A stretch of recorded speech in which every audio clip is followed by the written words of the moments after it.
غلطی سے ایجاد ہونے والی ایسی اشیاء جن کا استعمال ہم روزمرہ کی بنیاد پر کرتے ہیں۔ کارن فلیکس کی ایجاد حادثاتی طور پر 1894 میں ہوئی تھی۔ اس کے موجد کا نام کیٹ کیلوچ تھا، جو کہ ایک ہسپتال میں مریضوں کو کھانا دینے کی ڈیوٹی پر مامور تھا۔ ایک دن اس نے مریضوں کو کھانا دینے کے لیے گندم کو ابالا، مگر کسی ضروری کام کے سبب اس ابلی ہوئی گندم کو دھوپ میں ہی چھوڑ کر چلا گیا۔ جب واپس آیا تو اس گندم کا رنگ دھوپ کی وجہ سے بدل چکا تھا، مگر چونکہ مریضوں کو کھانا دینے کا وقت ہو چکا تھا، لہٰذا اس نے مجبوراً وہی گندم پیک کر کے اس پر دودھ ڈال کر مریضوں کو دے دی، جس کا ذائقہ مریضوں کو بہت پسند آیا۔ بعد میں اس نے یہی تجربہ مکئی کے دانوں کے ساتھ کیا اور اس طرح کارن فلیکس کی ایجاد ہوئی، جو اکثر ناشتے میں استعمال کیا جاتا ہے۔ آلو کے چپس کی ایجاد کی کہانی بہت دلچسپ ہے۔ اس کے موجد کا نام جارج کرم تھا، جو کہ ایک ہوٹل کا کک تھا۔ اس کے ریسٹورنٹ میں روزانہ ایک گاہک آتا تھا اور فرینچ فرائز کھاتا تھا۔ ایک دن جب اس کے سامنے فرینچ فرائز پیش کیے گئے تو اس نے ان کے نرم ہونے کی شکایت کی، جس پر جارج نے دوبارہ بنا کر دیے، مگر گاہک مطمئن نہیں ہوا۔ ایسا 2 سے 3 بار ہوا، جس پر غصے میں جارج نے آلو کو باریک باریک کاٹ کر فرائی کر دیا، جس کا ذائقہ سب کو بہت پسند آیا اور اس طرح آلو کے چپس کی ایجاد ہوئی۔ مائکرو ویو اوون کی ایجاد دوسرے جنگ عظیم کے بعد پرسی اسپینسر نے ایک حادثاتی دریافت کے بعد کی۔ پرسی اسپینسر دوسری جنگ عظیم میں رڈار کے پاس ڈیوٹی کر رہا تھا۔ وہاں اس نے ڈیوٹی کے دوران محسوس کیا کہ جب وہ رڈار کے قریب تھا تو اس کے جیب میں موجود کینڈی پگھل گئی، جبکہ اس کے جسم پر اس گرمی کا کوئی اثر نہیں پڑا۔ اس نے یہ تجربہ کھانے کے بہت ساری اشیاء پر کیا تو اس کو اندازہ ہوا کہ رڈار سے ایسی شعاعیں نکل رہی ہیں جو کہ کھانے کو گرم کر دیتی ہیں۔ اس طرح دوسرے جنگ عظیم کے خاتمے کے بعد پرسی نے ان شعاعوں پر کام کر کے مائکرو ویو اوون کی ایجاد کی۔ آئس کریم کی ایجاد تو بہت پہلے ہو چکی تھی،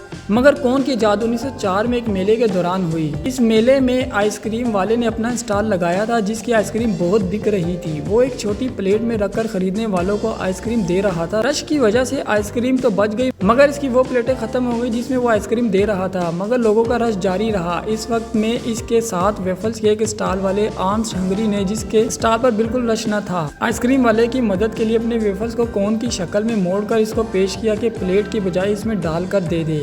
لوگوں کو یہ ذائقہ اتنا پسند آیا کہ اس کے بعد آئس کریم کے ساتھ کون لازمی ہو گئی۔ کوکا کولا کی ایجاد 1986 میں جان پیمبرٹن نے کی، جو پیشے کے اعتبار سے ایک فارماسسٹ تھا۔ وہ سر درد کی ایک دوا پر تحقیق کر رہا تھا۔ اس کے لیے اس نے کوکا کے پودے کے پتے اور بیج استعمال کیے تھے۔ ان کو پیسنے پر اس میں پانی شامل کرنا تھا، مگر اس کے بجائے اس نے غلطی سے سوڈا شامل کر دیا، جس کا ذائقہ سب کو بہت پسند آیا اور اس طرح کوکا کولا وجود میں آ گئی، جو کہ ہر کوئی پیتا ہے۔